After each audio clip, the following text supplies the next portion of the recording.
guys, pada video kali ini kita akan belajar firewall. Nah, di sini NAT adalah Network Address Translation, yaitu biasanya kita menekan src-NAT dan DST-NAT. Di dalam src-NAT itu ada masquerade dan rc-NAT. Nah, masquerade sendiri yaitu mentranslate banyak IP private menjadi satu IP public dinamik. Sedangkan rc-NAT yaitu mentransit banyak IP private menjadi satu IP public static.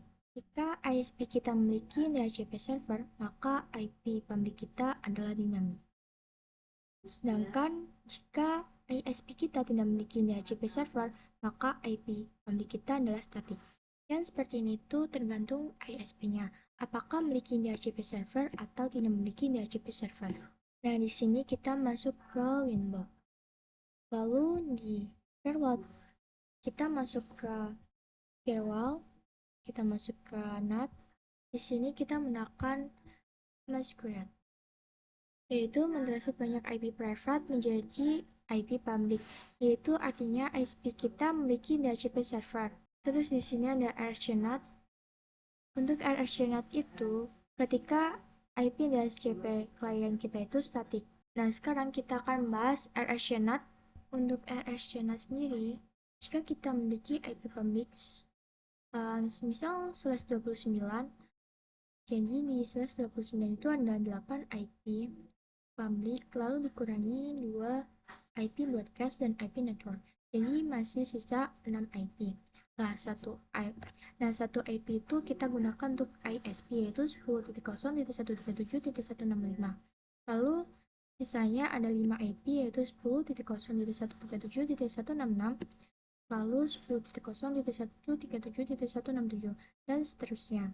Nah, misalkan IP-IP ini adalah IP public yang static. Kapan waktu yang tepat untuk kita menggunakan chain rc-NAT ini? Yaitu ketika kita memiliki IP public yang static ya guys. Kita langsung saja untuk menambahkan IP address. Nah, di sini kalian tambahkan IP 10.137.166/24 meter 2, lalu OK, lalu tambahkan lagi yang 167, lalu OK, lalu 168, lalu OK, 169, lalu OK, 170, lalu OK. Jadi di sini kita memiliki 5 IP public static. Jika di sini kita menekan chain masquerade, artinya kita mentranslitkan banyak IP private menjadi salah satu dari 5 IP dari yang kita buat tadi. Nah, gimana kalau kita ingin internetan dengan IP 167? Jadi di sini kita menekan actionnya RS. Jadi kita menekan rc-NAT.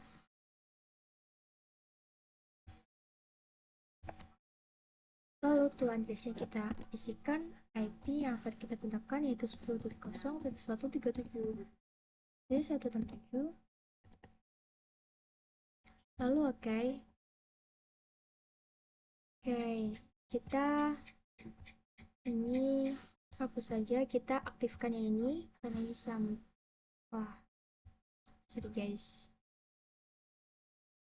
kita undo. Nah, kita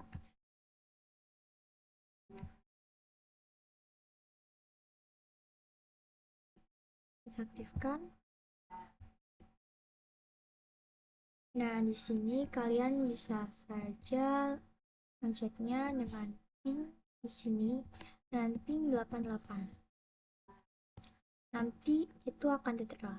Tapi ini saya tidak akan TTL karena grafik saya masih error di kosong. Nah, kalian juga bisa ping di PC2, PC3, dan di server. Itu semuanya akan TTL.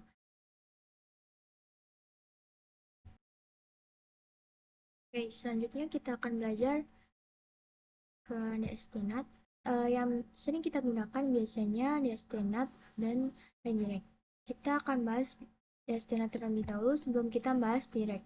Ya, DST-NAT sendiri adalah artinya yaitu mentranslate IP destination-nya. Misal kita di sini ada Ubuntu desktop. yang sudah terinstall web server. Di web servernya itu kita masukkan IP private-nya yaitu 192.168.2.254. Lalu kita tambahkan PC. Nah, jadi ketika PC ingin mengakses ke MikroTik, maka paket akan diarahkan ke web server. Contohnya itu misalnya search-nya itu laptop, DST-nya itu 10.0.137.42. Itu IP MikroTik-nya. Maka ketika laptop ingin melakukan akses ke MikroTik, pasti akan diarahkan ke web server. Karena kita sudah men-settingnya. Jadi di sini destination-nya berubah menjadi 192.168.2.54, yaitu IP web server tadi. Nah, untuk settingnya kita masuk ke Winbox, lalu ke firewall. Nah, lalu C-nya itu kita gunakan destinat. Kemudian destination address-nya kita isikan 10.0.137.42, yaitu IP MikroTik-nya. Kemudian protokolnya TCP dan destination port-nya 8181. Lalu action-nya kita gunakan destinat. Dan address-nya kita isikan IP web server yaitu 192.168.2.254. Kemudian supportnya yaitu 80. Kita apply, lalu kita OK. Ini ada kita hapus saja ini biar nggak kelam ya. Kita review kembali chainnya destinat, lalu destinasinya yaitu MikroTik, lalu akan diarahkan IP web server karena tuan address-nya kita isikan IP web servernya. Sekarang kita akan belajar pengenalan DNS server sebelum kita belajar direct. DNS server adalah mentranslate dari IP address menjadi domain. Begitupun sebaliknya, yaitu domain menjadi IP address. Contoh misalkan di sini kita memiliki dua server yaitu Ubuntu Desktop dan Ubuntu Server. Nah, di sini ada juga PC1, PC2, PC3. Anggap saja PC ini adalah karyawan-karyawannya. Nah, dalam pekerjaan, karyawan ini harus mengakses server. Namun, karyawan ini itu lupa IP address pada server. Maka dari itu, kita membutuhkan DNS server agar karyawannya itu tidak lupa untuk mengakses servernya. Nah, di sini contohnya itu server1.com, server2.com. Langsung saja kita ke settingannya, kita masuk ke Winbox, di DNS. Nah, di allow remote request ini kita centang, lalu di bagian static kita setting, kita tambahkan ini namanya server1.mydomain.com. Lalu IP-nya itu kita isikan 192.168.1.2. Ini adalah IP server. Lalu oke. Lalu tambahkan lagi ubuntu 1.my.maindomain.com. Lalu IP address-nya kita tambahkan 192.168.2.254, yaitu IP address web server. Nah, oke. Ya, untuk menambahkannya kalian bisa klik ini seperti itu ya. Nah, ini kita sudah membuat untuk DNS servernya. Kemudian kita tes, kita ping di PC1, kita show IP. Nah, nanti itu di DNS akan berubah menjadi 10.10.10.1 dan yang 8.8.8.8 ini akan di sini, akan di belakangnya. Nah, kalian ping server1.mydomain.com, nanti akan TTL, dan ping yang kedua itu ping ubuntu 1.maindomain.com. Nanti juga akan tertera. Nanti di ubuntu 1.maindomain.com itu dari 192.168.2.254. Seperti yang disetting tadi. Ini. Nah, sedangkan yang dari server 1.maindomain.com itu dari 192.168.1.2.